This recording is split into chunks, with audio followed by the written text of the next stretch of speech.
Hello, my friend. Today I will tell you another long-forgotten legend. Close your eyes and let the magic transport you to Middle-earth. Our journey begins.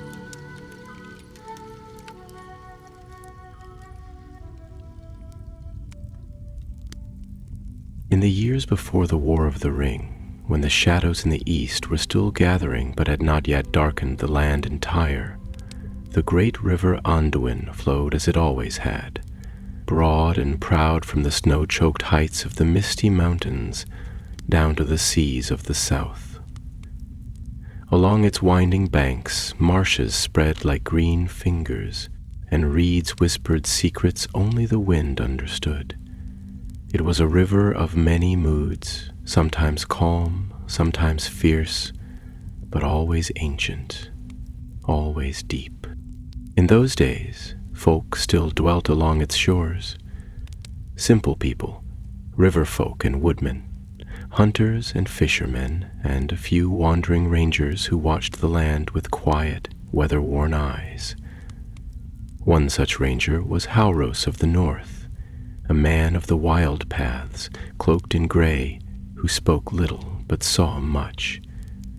He was no hero of renown, no lord in shining mail, but he had faced goblins in the hills and wolves in the dark woods, and his heart was steady as stone. One autumn morning, as mists curled low over the water and the trees had begun to dress in amber and crimson, Halros came to the village of Etherbrook, nestled by a quiet bend in the river, not far north of the Gladden fields. The villagers greeted him with cautious warmth. They knew him, after all, as one who came only when trouble was near. A council was held beneath the old willow that stood like a sentinel over the river's edge. The elder, a bent man with eyes sharp as thorns, spoke first. 3 boats, Ranger. 3 boats gone in a fortnight. No wreckage, no trace, only silence and the water. A murmur passed through the gathered folk, and a young woman stepped forward, her face pale with worry. My brother, Talon. He took the last boat down to trade fish in the south. He should have returned 5 days past. He's never been late before. Halros listened in silence, his brow furrowing. The Anduin had taken lives before. It was no gentle stream, but this was different. The old folk whispered of something stirring beneath, something wrong. Lights had been seen on the water, cold and green. There were tales, too, half-remembered, of the Gladden fields, where long ago Isildur fell and the One Ring was lost. Some said dark things still haunted those marshes, but Halros did not speak of ancient evil. Instead, he asked for a guide. Only one answered. A tall woman in a cloak of dark green, her bow slung over her shoulder, a hunting knife at her belt. She was Tharla of the Woodman, a tracker known in the southern vales for her sharp eyes and keener instincts. She did not smile as she stepped forward. Her gaze met Halros's, and she nodded once. I will go, she said simply, and so 2 set forth where none dared go alone. They took a small, stout boat laden with supplies and pushed off beneath the willow's watchful boughs. The villagers watched in silence, many making signs against misfortune. The river seemed still, but there was a weight in the air, as if the very water held its breath. They rowed southward, keeping close to the western bank where the trees grew thick and old. Tharla guided them through the reeds and shallows, her eyes always scanning the water's face. Halros said little, but his hand never strayed far from the hilt of his sword. At night they camped on small river isles or among tangled roots where the firelight cast flickering shadows. The forest was quiet, too quiet. No owls called, and even the frogs seemed hushed. On the fourth night, as the moon climbed high and pale, they saw something, water half sunken, caught among the reeds. Halros leapt from the bow and waded through the black water. He reached the wreck, found the broken shaft of a fishing spear, a bundle of dried herbs still wrapped in riverweed, and a torn cloak clasped with a shell brooch. The same brooch the girl in Etherbrook had worn on a chain about her neck. Talon was here, Thurla said quietly, but there was no blood, no signs of struggle. Only the boat, rotting in silence, as though abandoned by choice or snatched in haste. That night, neither slept. They kept watch by turns, fire burning low, and the river whispered on. On the fifth morning, the sky turned gray. The clouds hung low, pressing upon the land. A drizzle began that never quite became rain, soaking cloaks and chilling bones. Still they went on. The gladdened fields loomed ahead, marshes thick with mist, where water and land merged in a tangle of mire. Many feared the place, even the elves avoided it. It was here that Isildur had perished, slain by orcs long ago. And it was here some whispered that the ring had first betrayed its master. They set foot on the soft earth of the marshes, dragging the boat behind them. Pools gleamed in the fog like pale eyes. Tharla moved swiftly, her feet finding firm ground where none seemed to be. Halros followed, ever alert. By midday they came to a strange place. A mound rose from the water, unnatural and low, shaped like a serpent coiled to strike. It was stone, not earth, and cracked with age. Moss covered its surface, and small flowers bloomed in the crevices. Yet something about it chilled the heart. It was built, Tharla murmured, not by woodmen, nor by river folk. Runes were etched in the stone, worn near to nothing by wind and water. Halros knelt, brushing aside moss. He could not read them, but he recognized the style. Elvish, he said, old, very old. And then the ground beneath them shivered, faint like the tremble of distant thunder, but no sound followed. They froze. A ripple moved across the pool. Something vast shifted below. They stood back, to back now, blades half drawn, eyes wide. But nothing came. Only the soft lap of water and the sigh of wind. That night, as they camped near the edge of the mound, Halros dreamed. He saw a great black shape sliding beneath the water, long as a ship, with scales like iron and eyes like coals. It opened its jaws and the river screamed. He woke in sweat, sword in hand, but the night was silent. Yet Thurla too had not slept. She had seen it as well. "It's no dream," she said. "Something moves beneath the Anduin, something ancient." And so they knew. This was no tale of vanished boats or unlucky fishermen. This was a waking nightmare, a stirring from a darker age. They had found their foe. But how do you fight the river? The answer would lie in the depths, and down they must go. The fog lay thick upon the marshes, a silver veil clinging low to the ground, swirling about their feet as Halros and Tharla moved among the pools and sodden hillocks. No sun shone through the clouds, and the world seemed cast in grays and greens, hushed as though under some ancient spell. A crow called once, harsh and ragged, then was swallowed by the mist.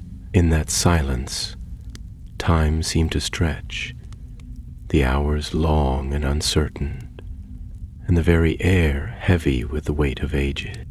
They passed further into the heart of the gladdened fields, their boots sinking into the loam, their boat dragging behind like a slain beast.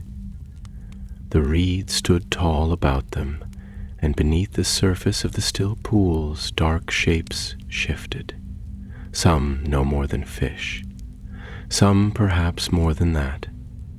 There was a sense, growing stronger with every step, that something watched, something unseen yet very near, waiting with cold patience. Halros paused upon a low rise, where an ancient willow tree, gnarled and twisted, leaned over a mirror of dark water. Its roots clawed into the marsh-like fingers, and its bark bore long rents, as if struck by lightning, or something greater. He knelt, brushing his fingers against a shallow groove in the mud, frowning. "Tracks," he murmured, his voice no louder than the breeze. "But not made by man nor beast, I know." Tharla came beside him, her keen eyes scanning the marks, long, curving impressions, as though something immense had coiled here. Her hand went to the hilt of her knife. "It laired here," she said, "not long ago." They said no more, but moved with caution, weapons close, following the course of the river as it wound deeper through the wetland. The water ran slower here, as though reluctant to pass, and the riverbanks grew low and wide, giving way to black pools and hidden channels. It was a place not meant for folk, where the bones of forgotten things sank deep and never rose again. By midday, they came to a place unlike the rest. A great stone lay in the marsh, flat and broad like a table, half sunken in the mud, its edges carved with faint symbols that the years had nearly devoured. A ring of standing stones surrounded it, tilted and broken, their forms hunched like watchers bowed with time. "This was once a place of power," Halros said, his voice low, reverent. "A shrine, perhaps, or a warning." Tharla touched the surface of the stone, and her eyes narrowed. "No shrine welcomes that which waits beneath. This was a seal." Halros looked to her, and a shadow passed over his face. "A seal?" he echoed. She nodded. "The elves did this long ago. I've seen their work in the southern woods, places where they bound the dark things, buried deep so they might not rise again. But this seal is cracked." Indeed, a long fissure ran across the stone, black and wide, like a wound upon the land. From within it a faint, fetid breath exhaled, warm and wet, like the breath of some vast beast. The reeds trembled nearby, though no wind stirred. As they stood there, the water rippled without cause. A slow circle spread from the pool behind them, wide and perfect. Then another. And then, in the stillness that followed, came a sound neither had heard before. A deep, low hum, almost felt rather than heard, as though the very earth groaned in its sleep. Tharla turned sharply, her eyes flashing. "It knows we are here." And then the moment broke. The water exploded behind them as something vast surged to the surface. a shape rose, dark and glistening, covered in scales that shone like wet iron.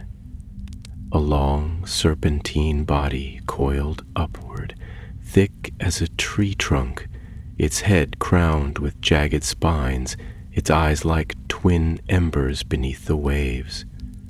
It gave a cry, not high or shrill, but a sound so low and full of ancient fury that it seemed to shudder through the bone. The beast had awakened. Halros drew his sword, the blade gleaming in the mist. Tharla loosed an arrow that struck the serpent's brow, but the shaft splintered against the scale. The thing lunged with a suddenness that belied its size, jaws snapping where Tharla had stood a heartbeat before. She rolled clear, landing upon the stone with her blade drawn. "Run!" she shouted. But Halros did not. He struck, swinging with all his might, his blade biting into the creature's flank. It howled, a sound like cracking stone, and reared back. A great tail lashed, sending Halros sprawling into the mire. The beast turned its burning gaze upon Tharla now, rising high above the stone seal, its coils writhing through the water with a horrible grace. She stood her ground, face pale but unflinching.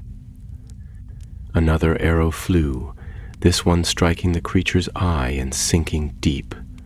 The serpent screamed, a dreadful sound, and thrashed wildly, the water churning into froth. Halros staggered to his feet, blood running down his brow. He called her name once, then charged again, driving his sword into the creature's neck. The blade struck true, and black blood spurted, thick and foul. The serpent shrieked, retreating with astonishing speed, diving beneath the water and vanishing with a thunderous splash that drowned all sound. And then it was still. The two stood panting, soaked and battered, staring at the broken water. The mist had thinned, and a sliver of sunlight pierced the clouds, casting light upon the old stone. The seal lay shattered, and the breath from its depths had ceased. But Halros's face was grim. "This was no victory," he said. "We wounded it, we drove it off, but it lives." Tharla nodded, wiping the blood from her cheek. "And now it will hide, deeper, where sword and arrow cannot reach."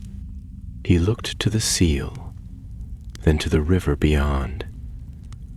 "We cannot kill it from the shore," he said, "not while it moves through the deeps." Her eyes met his. "Then we follow it, into the dark." So it was that they returned to their boat, weary but resolute. They had faced the shadow and survived. But the battle was not yet done. The serpent had risen, and it would rise again. Their path now led beneath the river's face into the caverns and forgotten channels where light did not reach and elven songs had faded from memory. There, in the realm of stone and shadow, the true heart of the serpent would be found, and there they must strike the final blow. The river bore them on, slower now, its waters thick with silt and shadow, the current sluggish as though weary of its own ancient journey. Gray light filtered through a roof of low cloud, and the air hung with the heavy scent of rot and damp, mingled with the iron tang of blood. The serpent was gone, vanished into the depths like a dream turned foul, but its presence lingered, an unseen weight that pressed upon the land and made even the reeds tremble. Alros sat in the bow of their narrow craft, his sword laid across his knees, the blade notched and darkened where it had bitten into the beast's flesh. He gazed ahead in silence, eyes narrowed against the drifting mist. Beside him Tharla steered with quiet skill, her face drawn and pale, but her grip steady. Neither had spoken much since the encounter by the seal stone, for words seemed hollow beneath the burden of what they had awakened. Their course turned eastward now, away from the familiar flow of the Anduin's main channel, following an old tributary that wound like a forgotten thread through the marshes. Tharla had seen its mouth marked on a withered chart in the Elder's Hall back in Etherbrook, a stream once used by river folk to reach ancient mooring grounds, now long abandoned and overgrown. She believed it led toward the deeper caverns, where the river's true heart beat in darkness, far beneath the world of light. It was the Serpent's path. They were sure of it. In the water, signs were found, great furrows left in the silt, reeds bent and torn, and once a tree uprooted and dragged half into the depths. Whatever dwelt beneath the Anduin had passed this way, and if it had not yet fled far, then they still had a chance to bring it to an end. The day waned as they pressed forward, and the mists thickened once more. Shadows danced upon the surface of the water, and strange shapes loomed in the reeds, sometimes only branches, other times not. Once, as they passed beneath the low-hanging limbs of a black alder, Tharla raised her hand in warning, pointing to the bark. There, carved in faded strokes, was a rune, 3 lines in the form of a closed eye, marked by elven hands long ago. "This place was warded once," she said softly. "The Eldar feared what lay beneath, enough to bind its passage and mark the way. But their seals are broken," Halros replied, his voice grim. "The wards fade and the darkness stirs." They did not speak again for some time, and the mist closed about them like a veil. At last, they reached a place where the river seemed to vanish. The water flowed straight into a great wall of stone, jagged and dark, rising from the marsh like a mountain's root. A cave mouth yawned there, broad and low, half submerged beneath the surface. From within, a slow current poured forth, black as pitch, and the air was chill as a grave. Tharla drew the boat to the edge and let it drift. They peered into the cavern, but no light reached beyond the entrance, and no sound came forth save for the endless drip of water from unseen heights. The mouth was framed by stone worn smooth by the centuries, and here too were markings. Elvris script so faded it could scarce be read. Halros leaned close, tracing the words with his hand, lips moving as he spoke them aloud. "Beware the slumbering one, whose coils bind the river's root. Let none wake the serpent, lest the deep rise and the light fall." The words chilled him more than the wind. Tharla stood in the stern, her bow across her back, and looked into the darkness without flinching. "It is awake now," she said, "and if we do not end it, it will rise again, greater and hungrier. There are villages to the south, and children who cannot fight what comes by night." Halros nodded. He took up the lantern they had brought, and with a flint struck a spark to its wick. A pale flame bloomed, its light wavering upon the surface of the water. It was small comfort in that place, but it was all they had. Without another word, Tharla pushed them forward, and the boat slid into the cavern like a shadow passing into shadow. The light of the outer world fell away behind them, swallowed by the stone, and they were alone in the dark.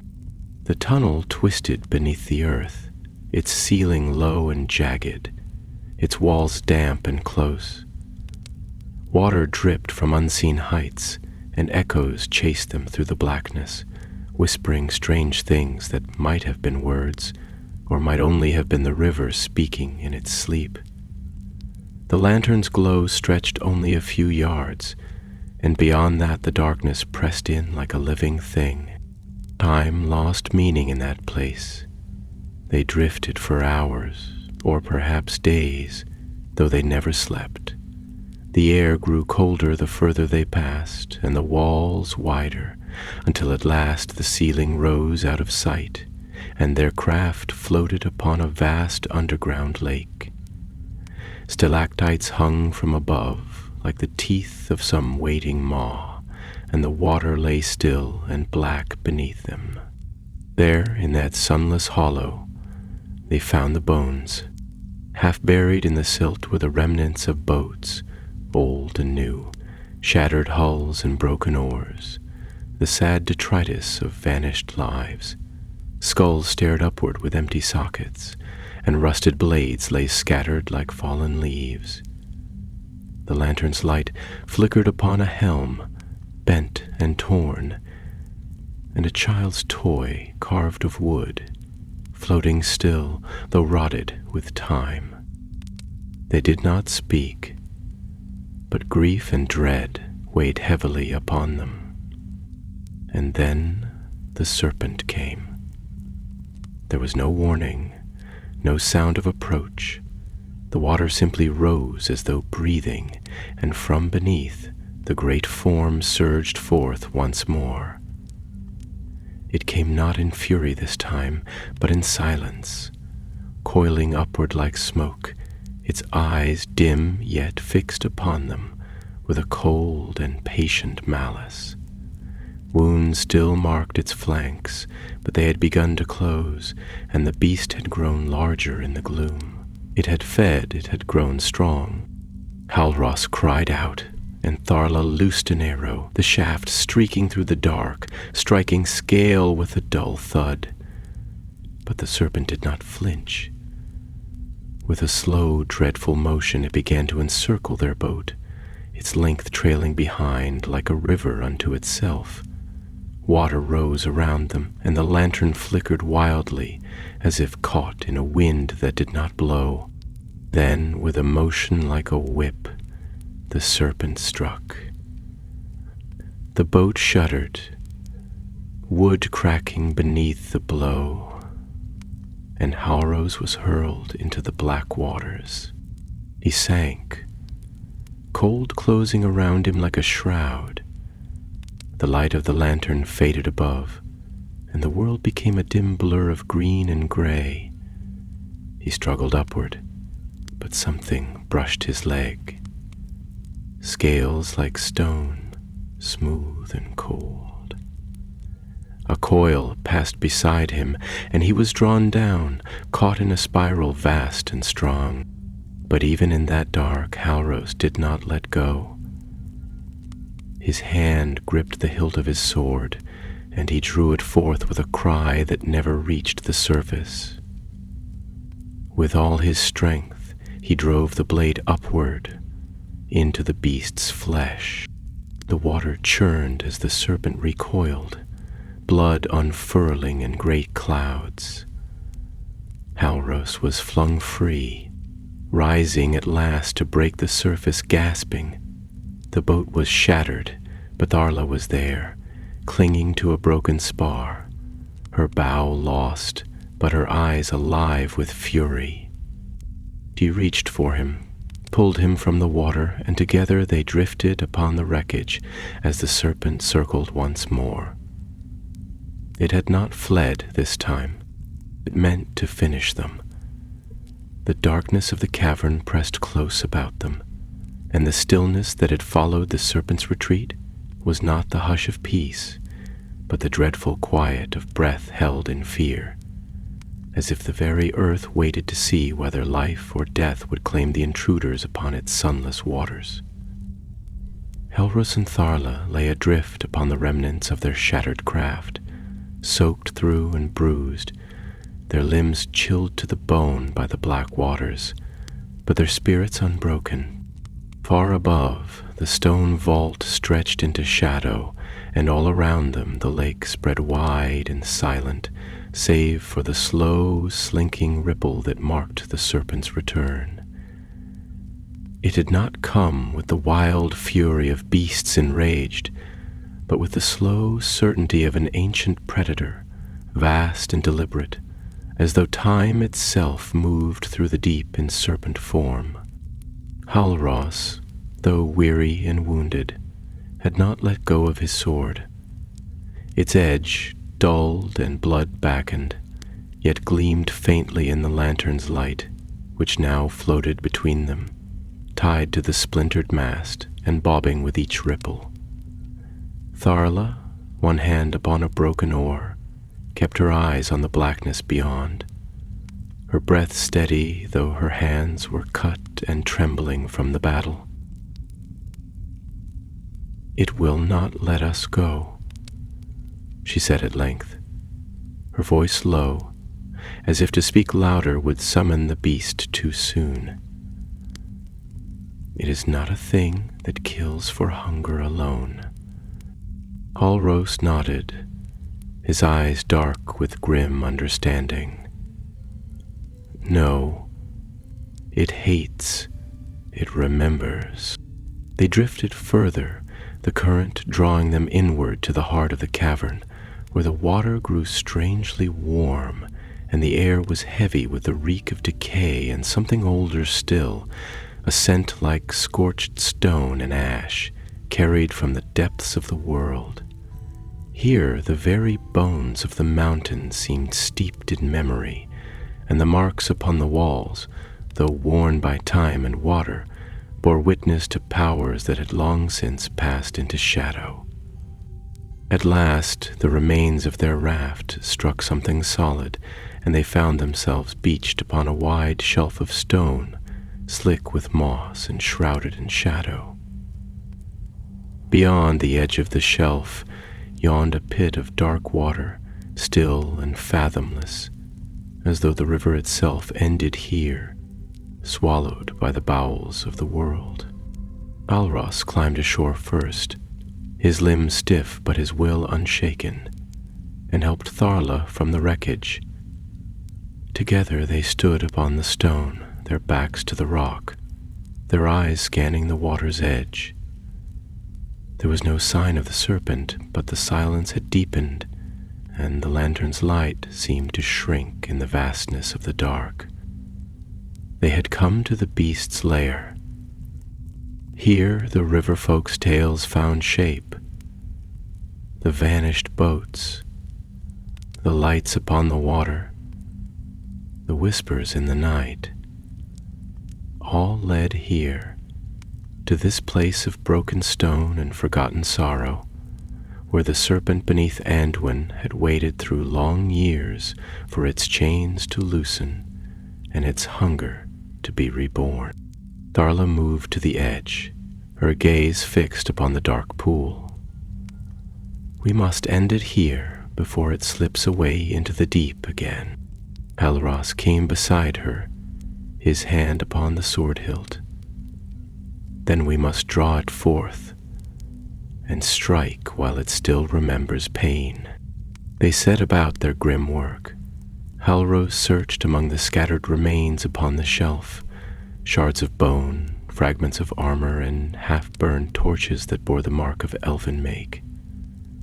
Here, clearly, others had come before them, long ago, in some forgotten age, and perished in the attempt.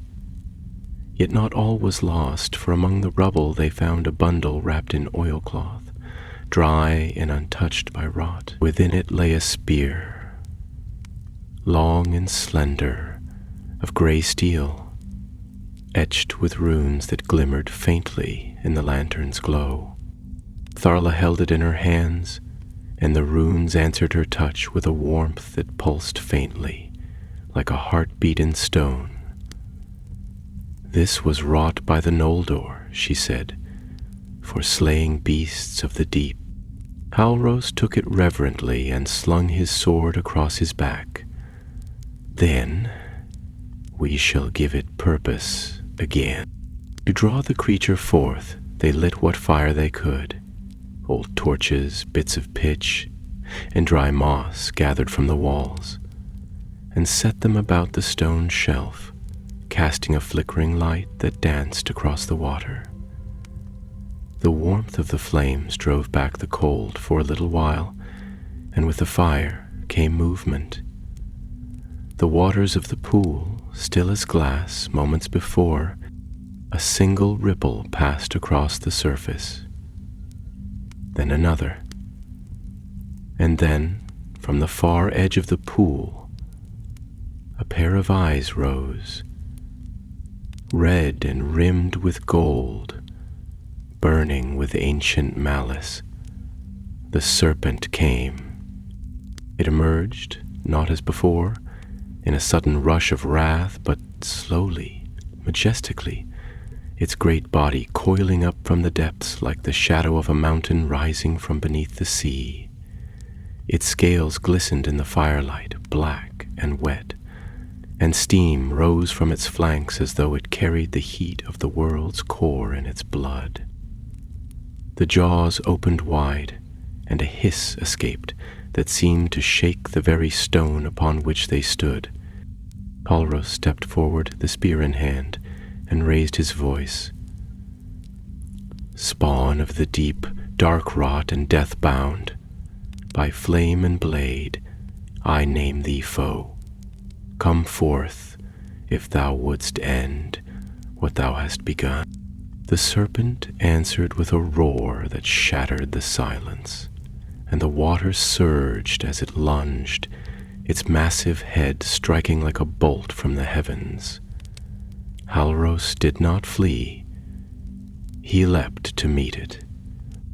The spear flew from his hand with all the strength of his arm and the weight of his will, and the light upon its head blazed like a star as it flew. It struck true, burying itself beneath the beast's eye, and the serpent screamed, a sound that rang against the stone like thunder. Its body twisted, thrashing in fury, lashing the water into foam, and the firelight flickered as the great coils rose and fell. But it did not die. Not yet. The spear had pierced its flesh, but not its heart. Wounded and maddened, the serpent turned its fury upon the ledge, and in a single stroke shattered the stone with its tail. Halros was thrown to the ground, and Tharla, reaching for him, cried out as the rock crumbled beneath her feet. The world became a blur of stone and water and flame. Halros felt himself falling, felt the cold grasp of the deep once more, and saw the serpent's form coiling above, its body broken, its wrath unspent. And then there was darkness. But in that darkness something stirred, a sound like a song, soft and ancient, drifting through the water like light through leaves. Elven words, half remembered, sung not in joy but in sorrow and warning. The seal. It had been placed not to imprison the beast forever, but to lull it, to bind it in sleep. And now, in the moment of greatest peril, the words of the ward returned. Halros, barely conscious, reached for the spear. It had sunk with him, but he grasped it still. And as the serpent descended, jaws open wide, he cried aloud the words that came unbidden to his tongue. Now lu e girth, now do e thawr, anon kitta, glam hoth reitha. The spear flared once more, blinding white, and he drove it upward. Into the serpent's throat it flew, and the light burst like a star at the heart of the deep. The serpent screamed, and the darkness shattered. A great wind rose from the depths, though no air should stir beneath the earth, and with it came a roaring, as if the very foundations of the mountain cried out in anguish. The dark waters of the cavern surged and boiled, whipped into a fury by the thrashing of the serpent's death throes. The spear's light, once bright and pure, faded swiftly, consumed in the act of its final purpose. Yet it had struck true. For a moment, Hauros hung suspended in the water, weightless and adrift, caught between waking and dreaming. The brilliance of that last stroke had blinded him, and his ears rang with the fading echo of the serpent's scream.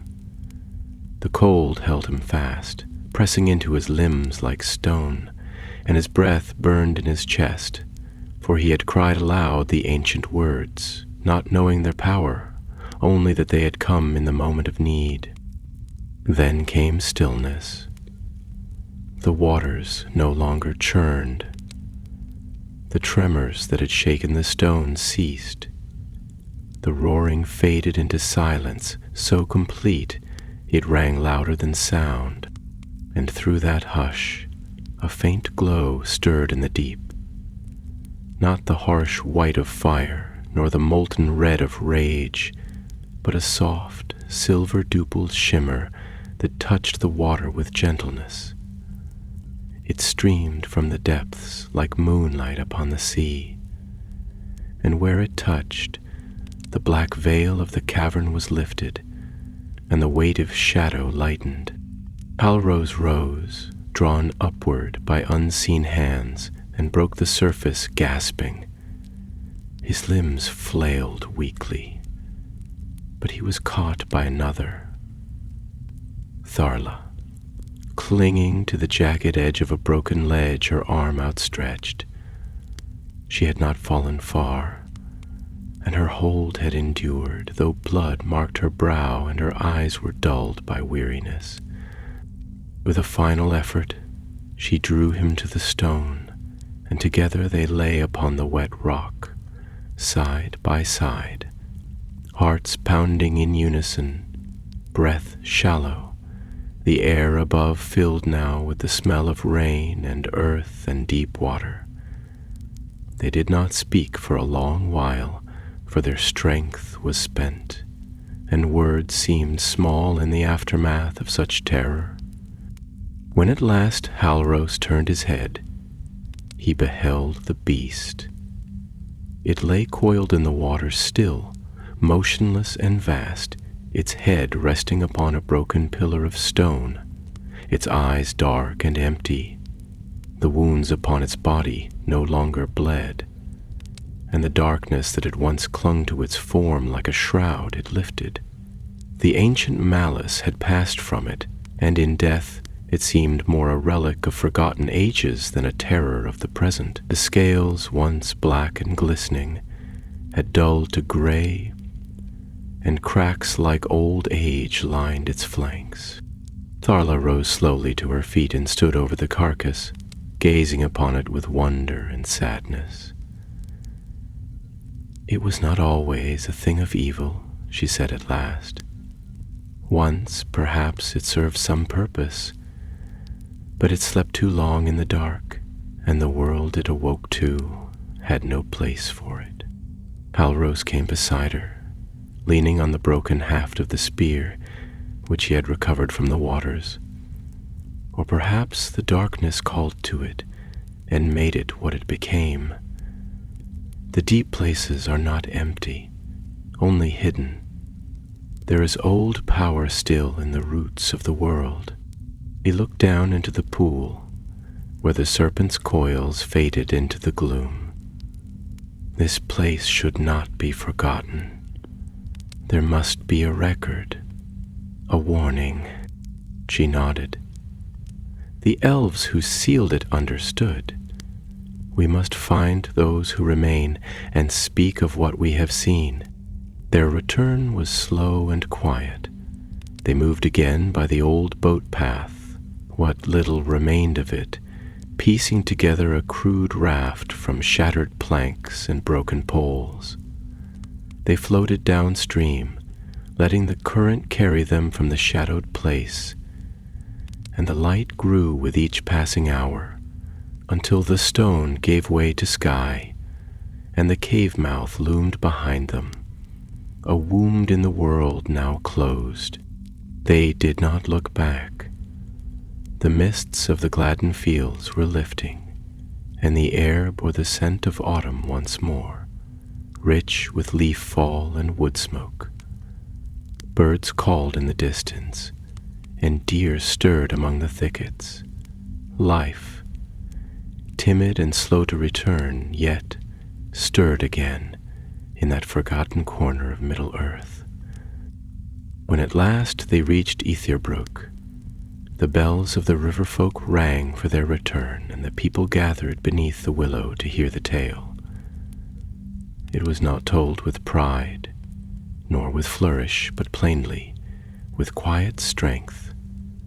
The old folk wept, and the young listened wide-eyed, and when Halros showed them the broken spear, the elder took it in trembling hands and laid it within the hall, beside the names of those lost to the serpent's hunger.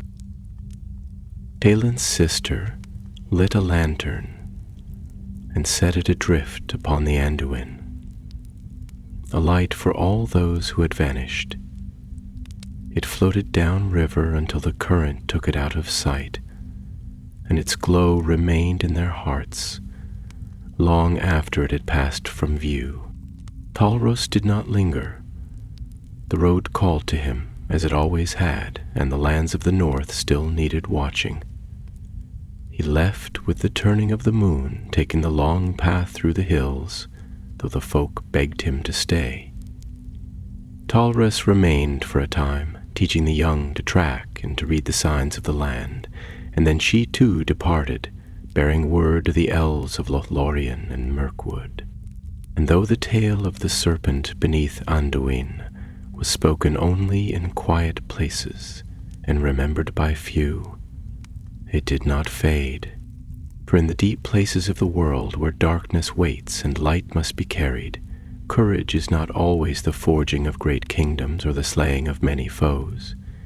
Sometimes it is the choice to face what stirs in silence, and to return with the story told. The sun had risen 3 times since the slaying of the serpent, and the Anduin flowed now as it once had, slow and solemn in its course, yet bearing no omen of shadow nor echo of deep and monstrous things. The mists of the Gladden fields retreated, and the marshes whispered once more with the small sounds of living things. Frogs croaking beneath the reeds, birds wheeling in the sky, and the hush of wind in tall grasses. The fear that had clung to the waters like a dark veil had passed, though its memory lingered among the folk of Etherbrook, who now spoke in low voices of the beast that once had claimed their kin. But elsewhere, the tale had not yet run its course, for the world is wide, and the roots of shadow are long. Halros, son of the north, strode now beneath the boughs of Lothlorien, that golden wood where time flowed strangely, and the leaves of the Malorn did not wither with the coming of autumn. He had journeyed far from the Anduin's banks, bearing with him the broken haft of the elven spear, and a warning to be spoken in halls more ancient than his own. The border wardens had found him first beneath the eaves, silent as wind, though he had known they watched from the first step he took beneath the golden leaves. They said nothing as they led him to the heart of the wood, where the light fell softer than moonlight, and the trees whispered with voices older than men remember. In Caris Galadon he was brought before Galadriel, the Lady of Light, and Celeborn her lord, who stood together beneath the white blossoms of the high Malorn, their presence like starlight made flesh. They listened long to his tale, asking little, for much they already knew, though they had not spoken of it to any beyond their own. When Halros laid the broken spear before them, the lady did not touch it, but her gaze lingered long upon its runes, and her voice, when she spoke, was distant as one who looks through time. "It is as I feared," said Galadriel, her eyes deep as the sea. "That which was bound in the elder days has stirred, and though it is slain, the binding is undone. The roots of the world tremble in places long forgotten." Celeborn's voice followed, stern and clear, like the toll of a silver bell. "We sealed the gate beneath the Anduin in the years after the fall of Morgoth, when the world was still wounded and the creatures of the deep crawled into holes to sleep. But none knew if the seal would hold forever." "It did not," said Halros. "And the people of the river paid the price of our forgetting." To this Galadriel inclined her head, and there was sorrow in her eyes. "Then let it be remembered again," she said, "and let those who still walk in shadow know that the Watchers remain." They asked him many things thereafter, of the words he had spoken in the deep and the signs he had seen. Halros could not say from whence the elven words had come to his tongue, only that they had stirred in his heart in that moment of peril, as if he remembered not his own thought, but the echo of some ancient song sung long ago beside firelight and starlit towers. Galadriel did not seem surprised. "There are threads that bind all things, even those sundered by time," she said. "You are of the Dunedain, and your blood remembers what your waking mind forgets." For a time, Halros remained in Lothlorien, though he found no rest there. The fair woods, though unmarred by shadow, could not ease the burden he bore, nor wash away the darkness that had seeped into his dreams. Often he would rise in the night and walk alone beneath the Malorn, his hand upon the hilt of his sword, as though some echo of the Serpent stirred still in the deeps of the earth, far beneath even this fair land. At length he sought leave to depart, and Galadriel granted it with a gift. She brought forth a pendant of mithril, shaped like a serpent pierced through by a star of 7 points, and she placed it in his hand with a smile that did not reach her eyes. "Let this be a sign to those who know," she said, "that you have looked upon the deep and stood unshaken.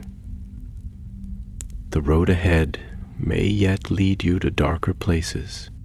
So Halros left Lothlorien, crossing the Silver Lode at the guarded ford, and vanished once more into the wild. Whither he went none could say, for the rangers go where they are needed, and often not even they know the true purpose of their path until its end lies before them. As for Tharla, she did not return northward, but journeyed west instead, through the Vale of Anduin and over the old forest road, seeking those among the woodland realm who would heed the tale.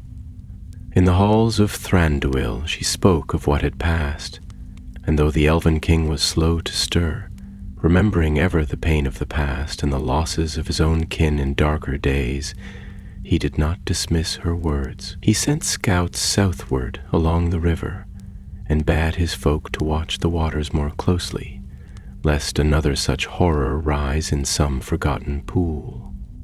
The tale passed then, slowly and quietly, from one land to another. The dwarves of Erebor heard whispers of it, and though they scoffed at talk of river demons and sleeping beasts, they dug no deeper than need demanded in the dark places of the mountain. In Rivendell, Elrond heard the story and recorded it in the great books, adding it to the annals of the Third Age as a warning to those who would come after.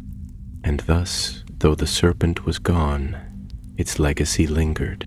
But tales, like rivers, do not end. They flow on, joining other waters, shaping the land in unseen ways. And while the folk of Etherbrook returned to their fishing and their quiet lives, lighting lanterns each year upon the river to mark the night of the Serpent's fall, others came to wonder what lay beneath their own lands, beneath their own dreams. For deep beneath Anduin, even now, the bones of the beast rest still, and in the darkness there are always deeper deeps. In the days that followed the slaying of the serpent and the telling of the tale in the fair wood of Lothlorien, the season turned more swiftly than it had in years past. Autumn ran golden fingers through the forests and vales of Wilderland, and the leaves fell thick upon the ground like rusted coins, scattered from the coffers of a king long dead. The sky grew pale in the east at dawn, and flocks of geese wheeled overhead, bound for warmer lands, their voices sharp and clear as silver trumpets. Yet even as the world seemed to sleep, a quiet stirring moved among those who listened with careful hearts, and watchers stirred upon the borders of long-forgotten paths. Though the great serpent of Anduin was no more, and though the river ran clean once more through its winding course, it was not all that had wakened in the dark. For power, once broken, often leaves behind traces that the wind cannot carry away, and echoes that linger in stone and water, waiting for ears to hear them. In the high halls of Rivendell, where the Bruinen sings its song beneath the cliffs, and the stars seem to burn more brightly than in any other land, Lord Elrond sat at council with his sons, and with others who came from distant roads. The tale of Halros and Tharla had reached Imladris by swift messengers, elves of Lothlorien who passed beneath moon and sun with equal ease, never resting long beneath roof or tree. They brought the broken spear, now reforged by Galadriel's smiths and bound with silver leaf, and with it the account written in the hand of Tharla herself, careful and plain, the letters shaped with the practiced hand of one not often given to writing, but determined to remember rightly. Elrond read the account in silence, and when at last he looked up, his eyes were shadowed. The creature they slew was known to the Eldar in the elder days, he said, his voice low as though the name might still summon echoes. It was born of the writhing chaos in the deeps beneath the world, a spawn of those things that fled into the cracks of Arda when the great wars passed. Though it was no servant of Morgoth in the high sense, yet it drew strength from his ruin and slept through the ages, waiting. That it has been destroyed is a great deed, and yet... He paused, and no one spoke. And yet, he said again, its kindred are not few. A murmur passed through the gathered folk, for in those days many had forgotten the older perils of Middle-earth, turning their eyes instead toward the gathering dark in Mordor and the stirrings of war in the east. But Elrond, who had seen both the light of the two trees and the fall of Númenor, did not forget. We must look to the waters, he said, to the deep caves and the sunken ways, to the roots of the mountains and the hollow hills. For where one such creature wakes, another may follow. It was thus that he sent word to the rangers of the north, summoning their chieftains and captains, and Halros, though long upon the road by then, returned once more to the quiet valley between the cliffs. He came not as a wanderer, but as one who bore witness, and was received with honor. The elves laid garlands upon the stone where he sat in council, and his name was written in the white book of Imladris among those who had served Middle-earth in times of quiet peril. When no trumpet sounded, and no banners flew. For his part, Halros remained ever wary of such praise. He spoke little of his part in the serpent's death, giving honor instead to Tharla and to the forgotten elves whose craft had made the spear that slew the beast. But when he was pressed, he told his tale clearly, as he had done in Lothlorien, and the firelight caught the gleam in his eye as he remembered the light beneath the water and the words that had come to him unbidden in that hour of dread. "It was not my own strength that saved me," he said, "nor was it mine alone that brought the creature low. There was something in that place, some memory of old, waiting for the right moment to wake, and when it did, I spoke not my own thoughts, but the echo of a voice I did not know." Elrond nodded, as though he had expected no less. "You are of the line of Elendil," he said. "The sea kings of old bore many gifts that were not theirs alone, but given through grace. The memory of the West runs strong in your blood, and it will not be forgotten until the world is changed." Thereafter Halros was given leave to go, and he departed Rivendell in the company of 2 of the sons of Elrond, Elladan and Elrorir, who rode with him northward toward the Edenmoors, where fell things stirred in ancient tombs, and the hills echoed with cries that did not belong to wolves. But that is a tale yet to be told. As for Tharla, her path turned south. From Mirkwood she journeyed through the Narrows, past the ruins of Amon Lank and the guarded watch of the Elven King, and on into the wilder lands beyond. Her bow was ever in her hand, and she rode not alone, for a company of woodmen joined her, hunters and warriors bound by no king, but fierce and faithful. They bore word to the scattered settlements in the vales of the Anduin, warning them of the deep dangers that even now slumbered beneath their feet, unseen and unguessed. And so it was that the tale of the serpent beneath Anduin, once whispered only among fishers and children in the night, became a matter spoken in the halls of the wise and carried upon the tongues of rangers and wayfarers. Though the beast was dead, its tale had awakened the old memories, and the watchfires were kindled once again upon the ancient hills.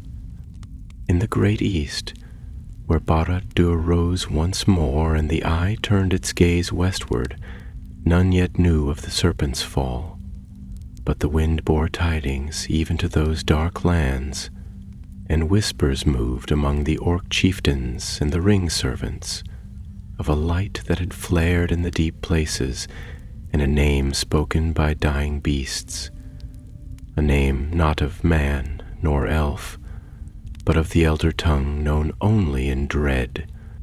Anduin had remembered, and in remembering it had warned the world.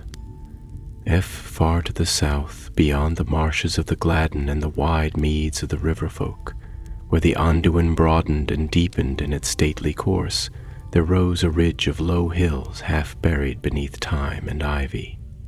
These were the Barrow Heights of Rovanion, little known to the peoples of Gondor, and long neglected by the stewards of lore, but among the oldest of tales, sung in quiet halls or whispered by firelight in the huts of wandering men.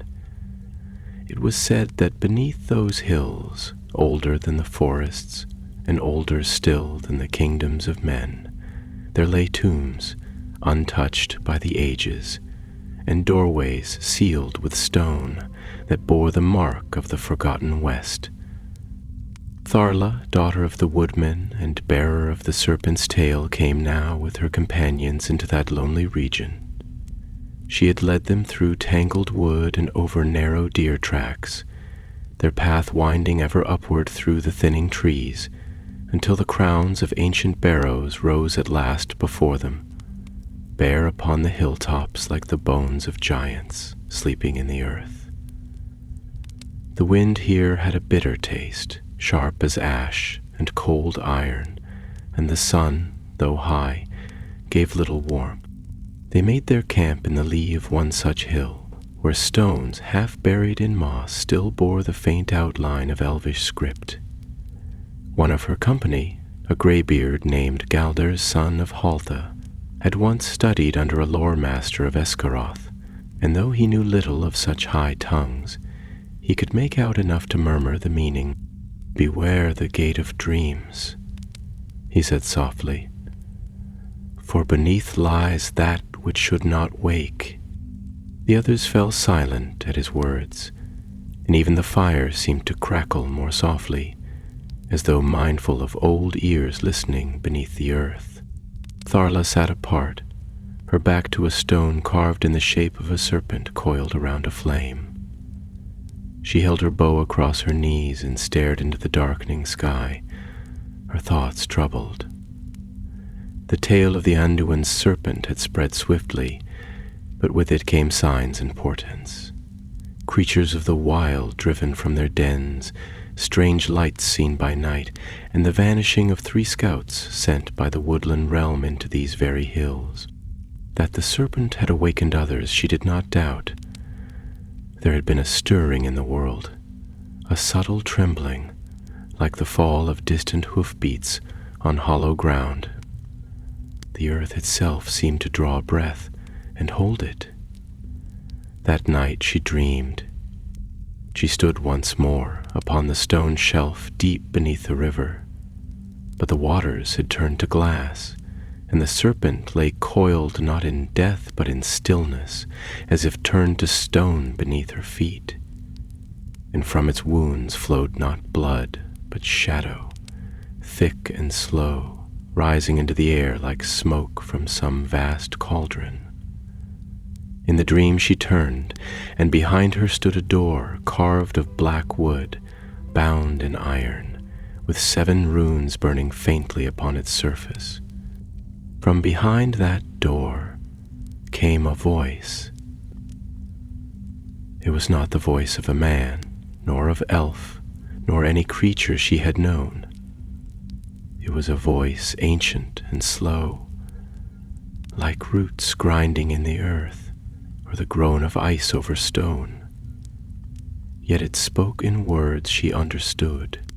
"You have unbound the first," it said. "Will you now break the second?" She woke at once, drenched in sweat though the night was chill, and the stars above shone sharp and clear. Around her the others stirred, for they too had not rested well. In the east a pale glow marked the coming dawn, but the hills still slumbered in shadow. Without a word, Tharla rose and took her bow.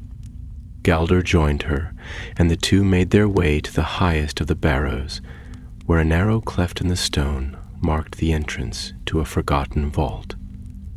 The lintel above the door bore no inscription, but the stone was smooth and unweathered, as though untouched by wind or rain since the world was young.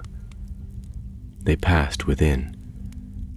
The air was heavy and dry, the scent of age and dust and something deeper, something like old fire.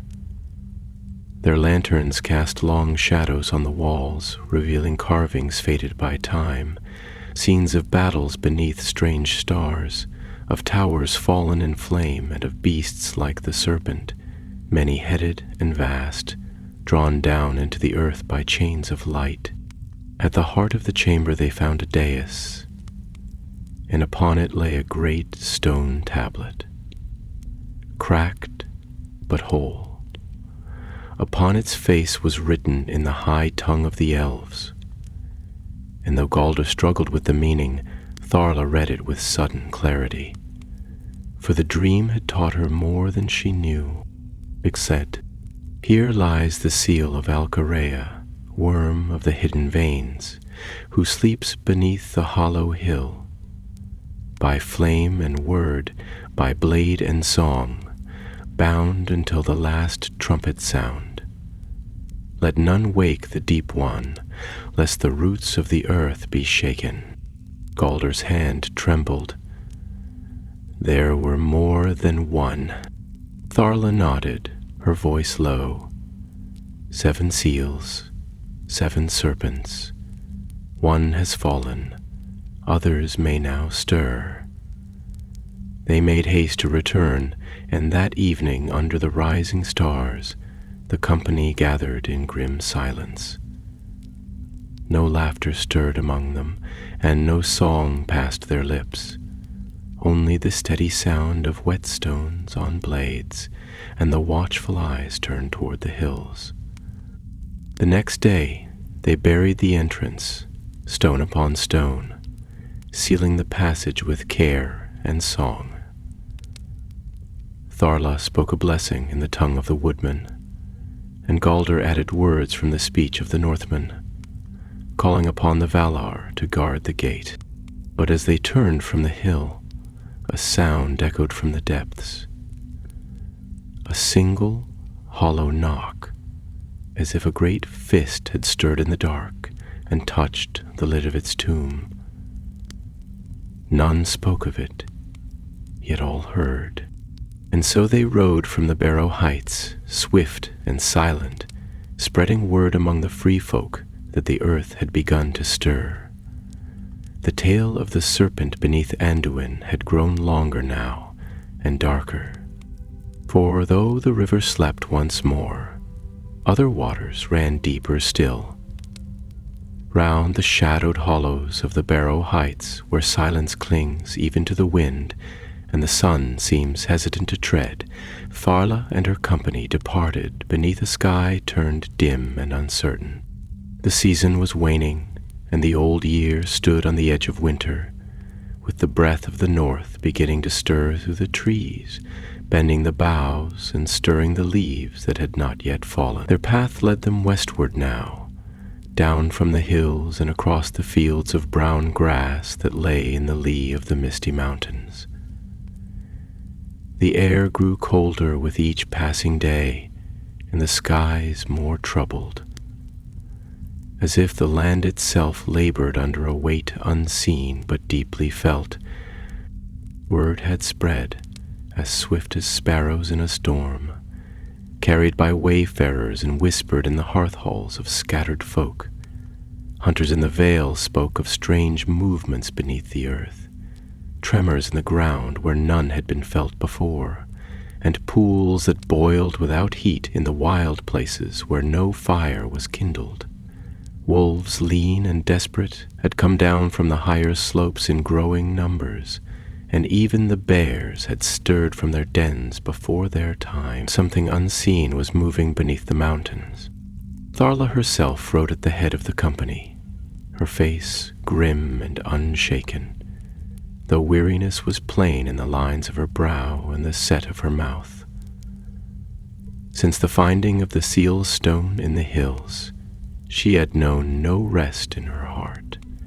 The serpent of Anduin had been a horror beyond reckoning, but it had been one, and it had been vanquished. What now loomed upon the world's edge was not one foe, but a shadow cast from deeper places, and she feared what might stir if the seals, ancient and crumbling, were not held fast by strength or wisdom.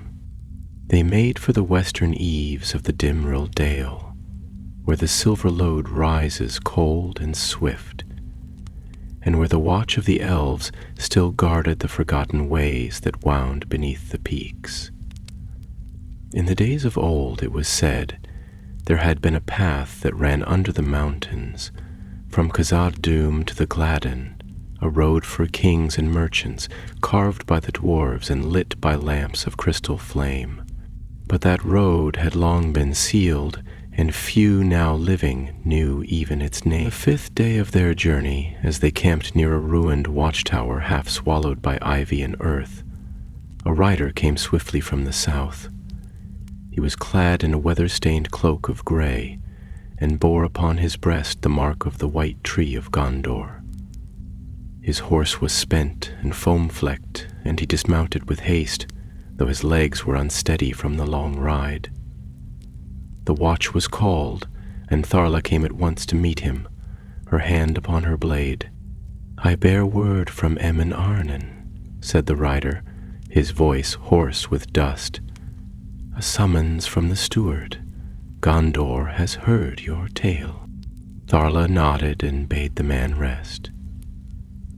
The next morning, before the sun had climbed above the eastern peaks, she turned her company south, crossing the upper fields of the Anduin, where the river ran swift and narrow, and making for the long road that led to Minas Tirith. The journey was not swift, for the land was unsettled, and more than once they found the signs of burnt homesteads and empty fields, though the cause of such flight was not always plain. In some places they were hailed with joy and welcomed, for the news of the Serpent's fall had kindled hope in many hearts. But in other places, folk looked upon them with wary eyes, as if the tale they carried might yet bring darker tidings in its wake. And so at last they came to the White City. It rose before them in splendor, Minas Tirith of the Tower of Guard, carved of stone that gleamed pale as pearl in the morning light, set upon its mountain shelf like a crown upon a brow of kings. 7 circles it had, each above the last, with walls of snow-gray stone and gates of black iron. The banners of the white tree flew from every tower, and the city rang with the sound of many feet and many voices, for the steward had gathered his lords and captains, and the hour of council had come. Tharla entered the city as a stranger, but not unknown, for the tale of her deeds had run before her, borne by ranger and wanderer, by elf and wayfarer, until even the citadel of Gondor could not ignore what had stirred in the north.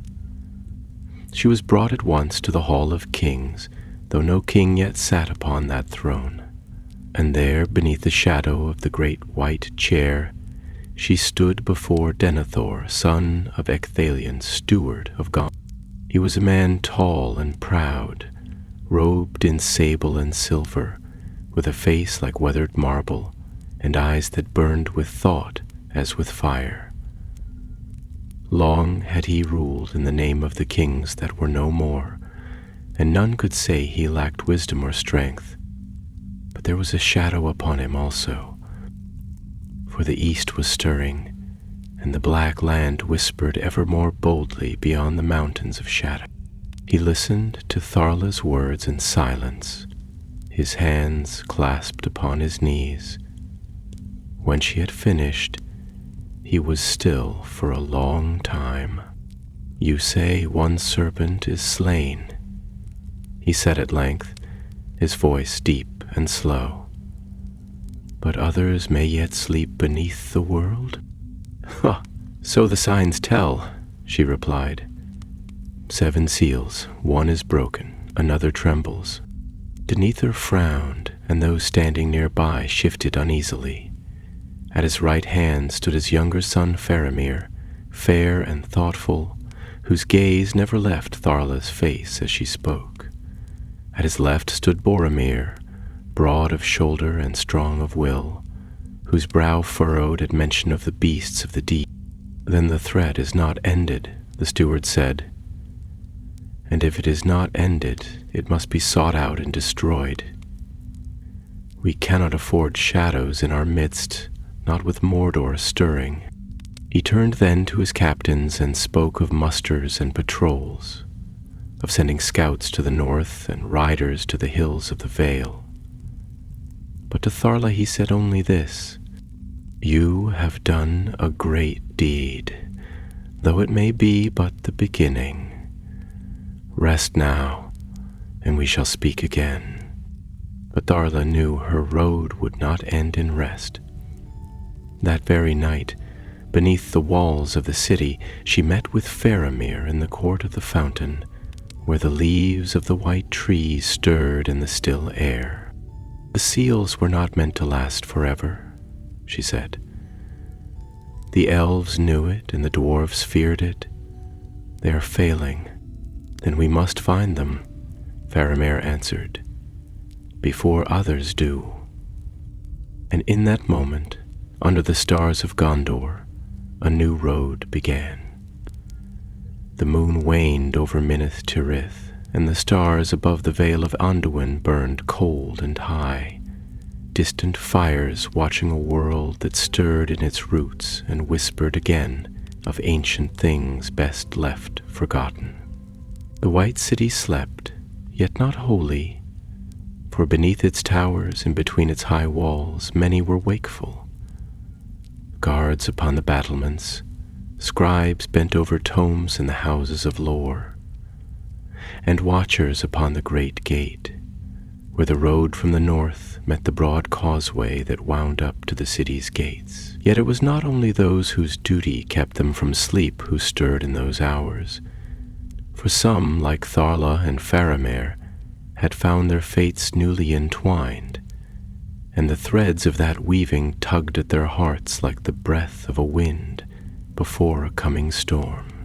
They met again in the first hour before dawn, when the sky was a veil of ash and the horizon bore only the promise of light. In the garden court beneath the white tower the fountain played softly, and the pale branches of the withered tree shivered in the stillness. Faramir stood by the basin, cloaked in grey, and Tharla joined him without word, for there was no need for speech between those who bore the same burden of foresight and the weight of things stirring beyond their reach. He spoke first, and his voice was not that of a lord giving command, but of a man who understood the weariness that comes from walking paths few dare tread. "The archives hold little," he said. "Much was lost in the burning of Osgiliath, and more still faded into dust when the kingdoms of Arnor fell. But there are fragments, songs, warnings, and scattered accounts of a thing once called Namraug, the hollow flame." Tharli frowned at the name, though it stirred no memory in her mind. "Another serpent? Not as the one beneath Anduin," Faramir answered, "but akin, perhaps. In form or purpose I cannot say. It is said it came from beneath the earth before even the sun first rose, and that it burned with a fire that devoured not wood nor flesh, but the light of the stars themselves. The Eldar feared it, and the dwarves would not speak of it, save in riddles and silence. One tale claims it was sealed beneath the arid Mithrin in the north." Tharla was silent for a moment, then said, "Then that is where we must go." But Faramir shook his head. "Not yet. There is another path first, a place where all the lines converge."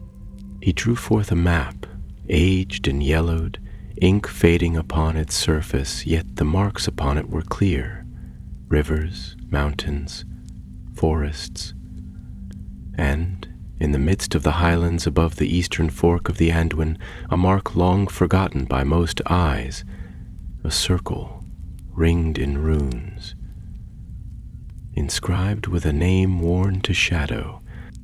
It is called Tangroth, the Black Hollow.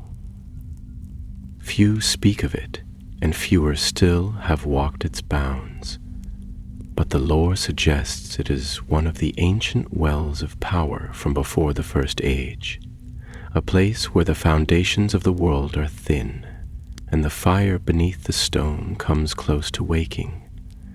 If there are seals failing, it may be there that the next will break. Tharla leaned over the map, her finger tracing the ridges and valleys, measuring the distance with her eye. "It lies near the old roads the dwarves once used to pass into the east," she said. "There are still hidden ways, though few now living remember them." "Then I will go," Faramir said, folding the map with care.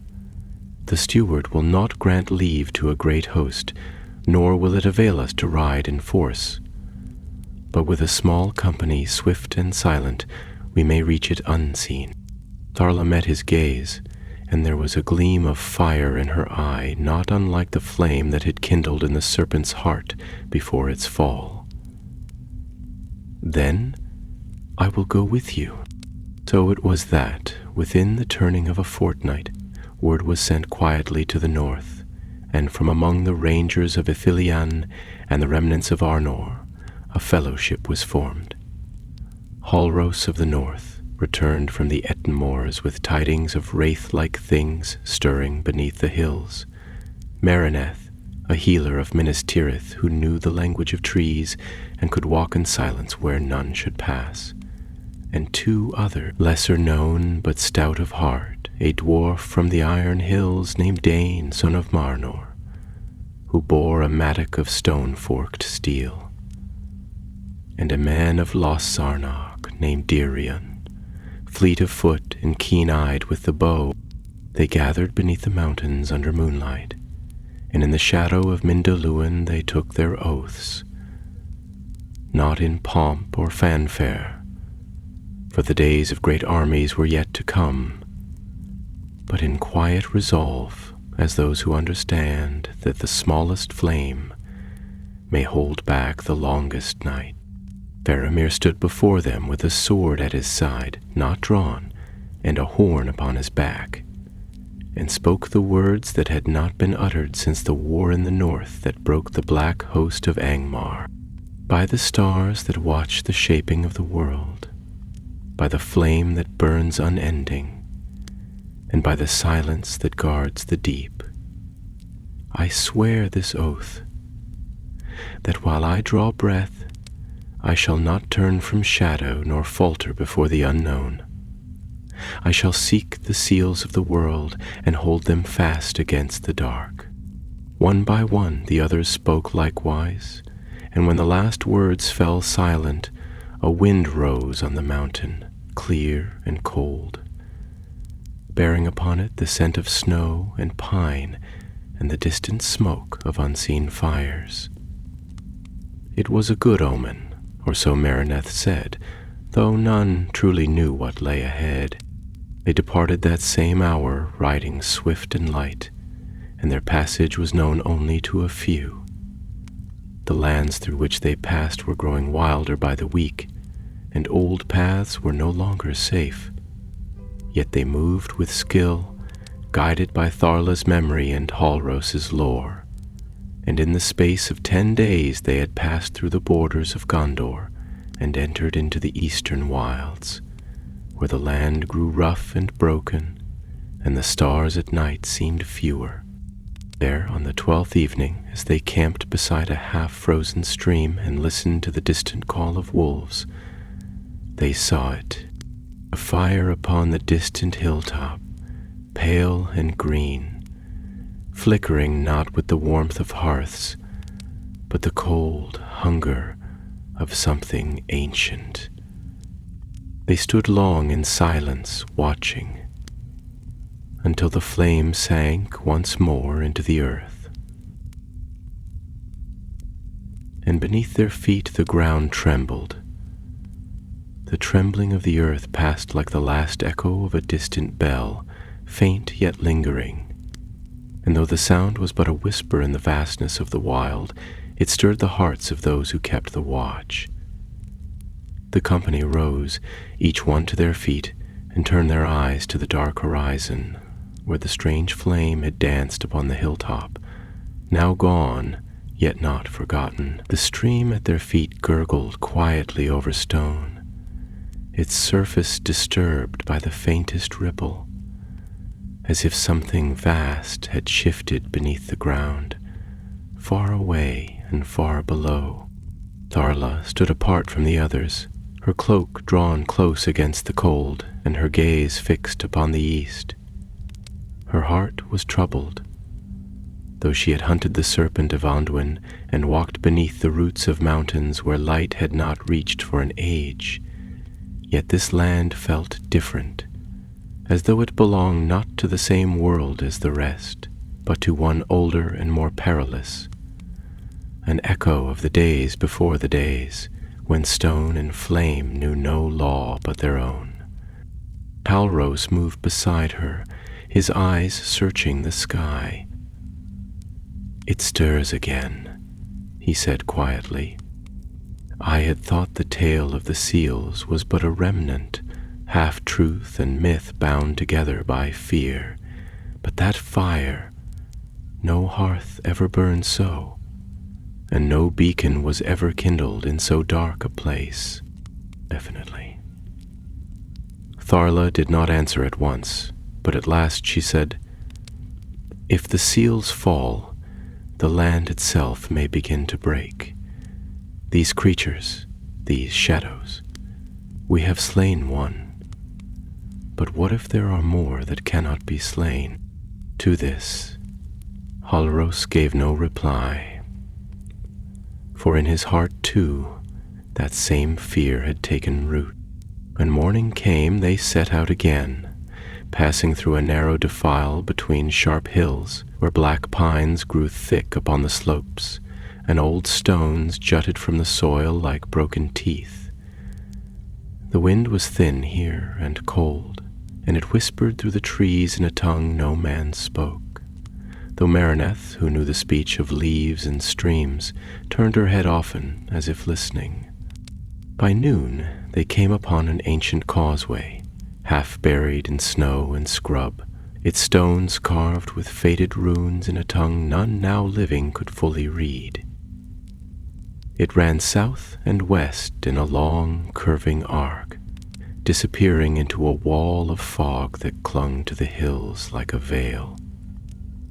The stone was warm beneath their hands, though the air was chilled, and Dane the dwarf muttered in his beard, "This is no common path," he said. "Stone like this is not laid by men, nay, nor by elves neither. This was the work of deep hands, forged in fire and set in place with will and song. We tread upon the bones of forgotten craft."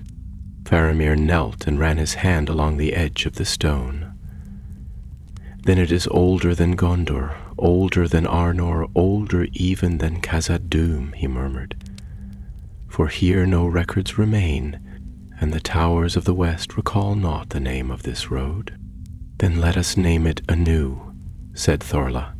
"Let us call it the Worm's Road, for where it leads, we follow in their wake."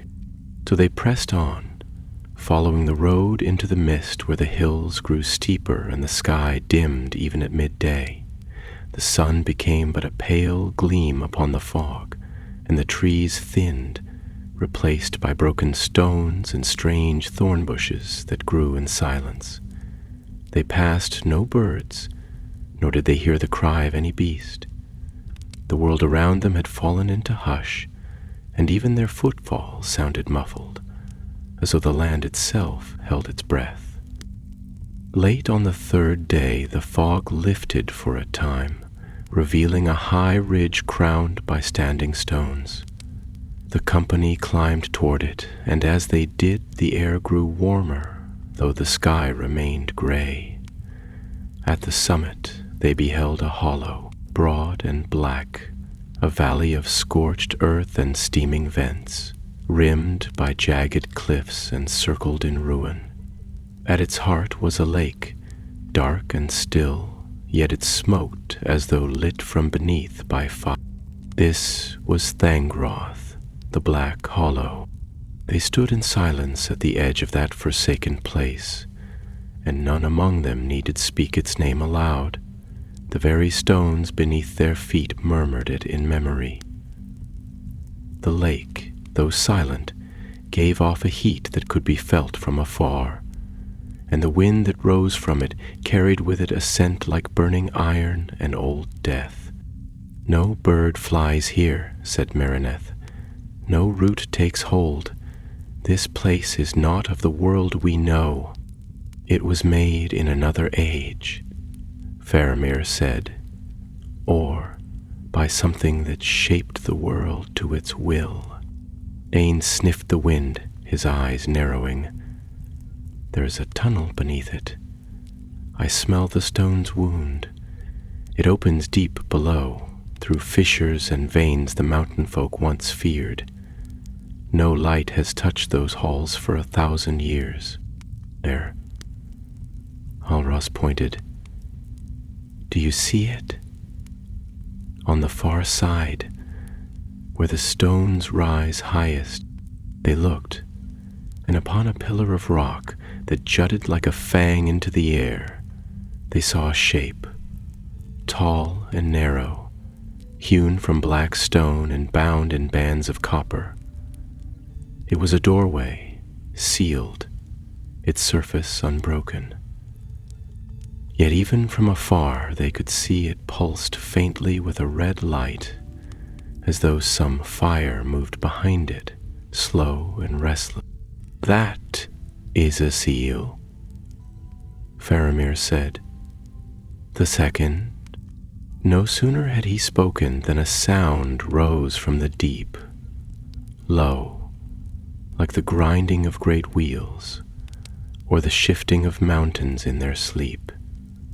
The earth trembled beneath their feet, and the lake hissed, its surface stirred by invisible hands.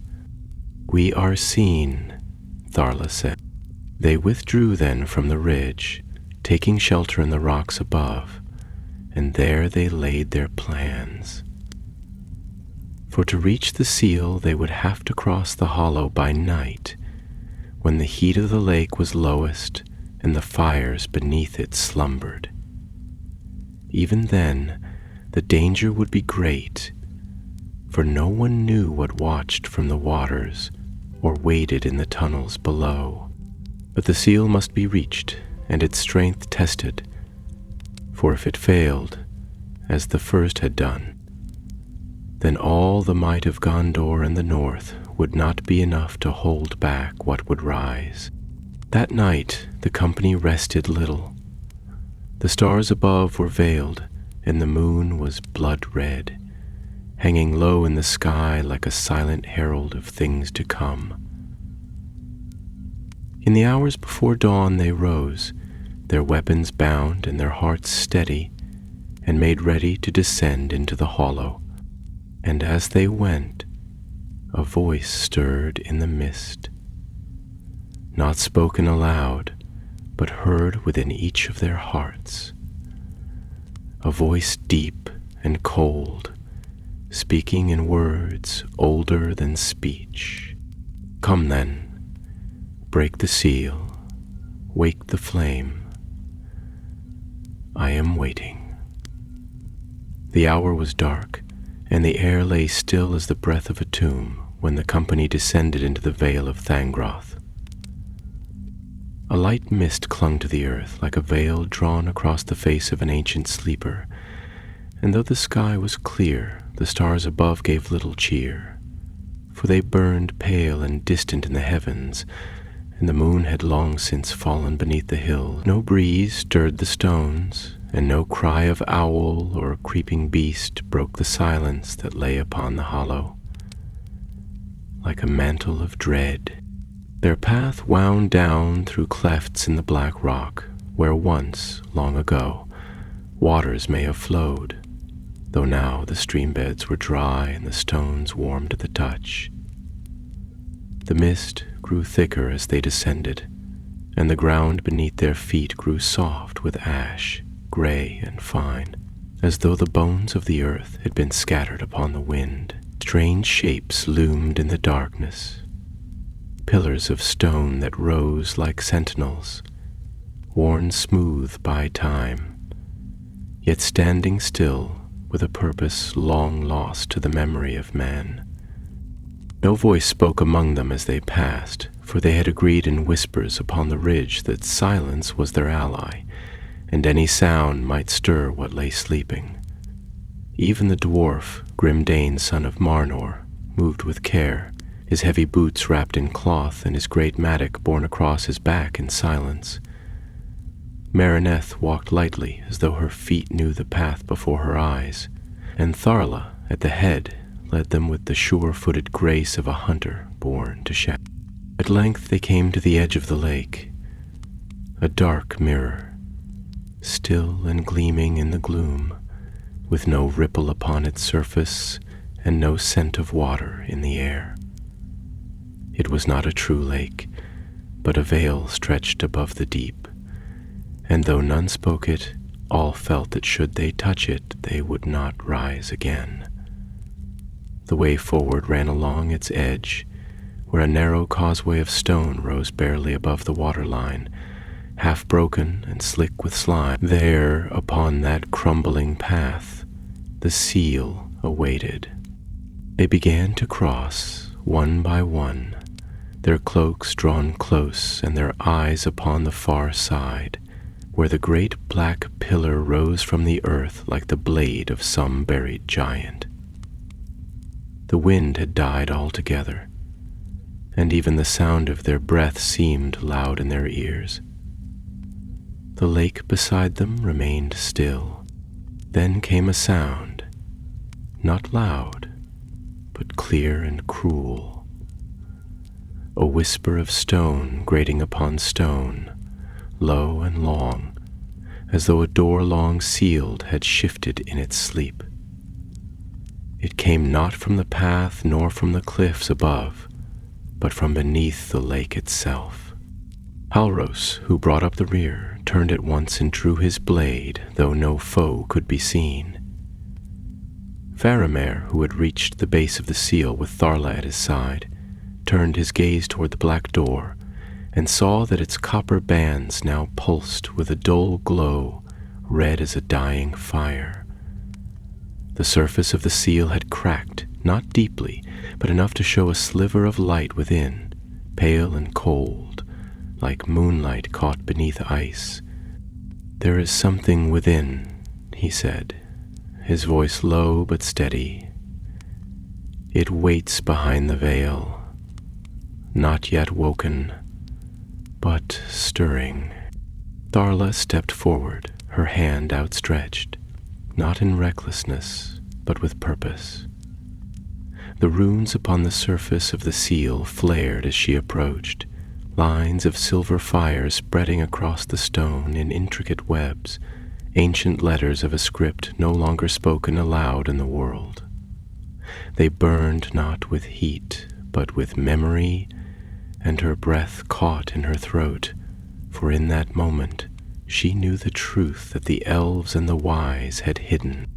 These seals were not merely barriers wrought by skill or spell, but were living things, bound by song and sacrifice. Each had been forged in pain and sealed by a name, a true name, given in the tongue of creation and with it a part of the binder's soul. And this one, here in the hollow, bore the name of a being who had not passed into the west, but had lingered, broken and unseen, to guard the deep. She touched the stone. A voice rose from the heart of the seal, soft at first, like the sigh of wind in forgotten towers, then louder, ringing with sorrow and flame. It spoke not to her ears, but to her heart, and the words, though in no tongue she had ever known, were clear in their meaning.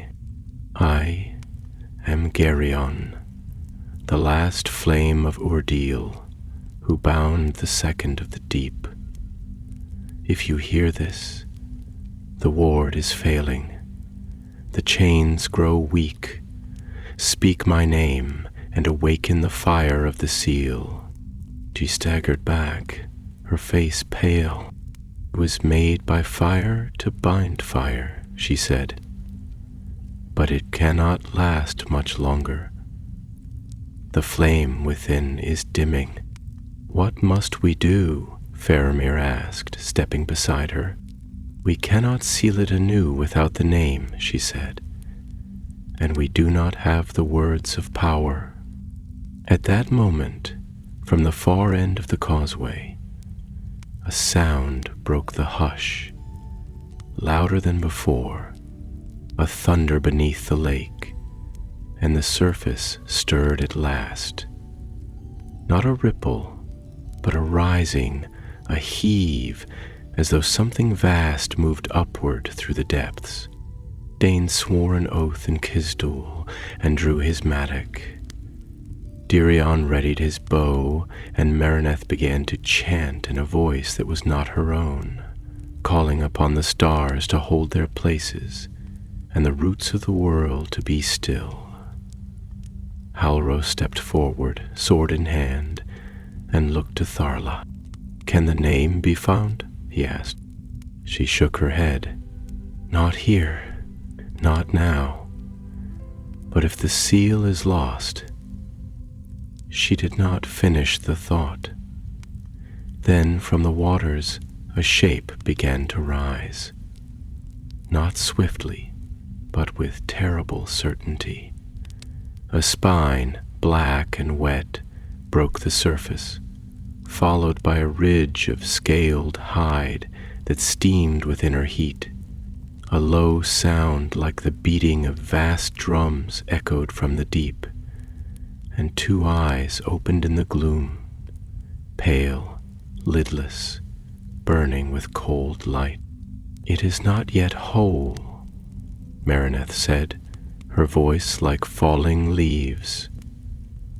"But it dreams, and it reaches." Tharla turned once more to the seal. She laid her hand upon the runes and cried aloud, "Gerarian, last of Uradil, hear me. Flame of the ancient kindred, awaken." The stone flared with sudden fire.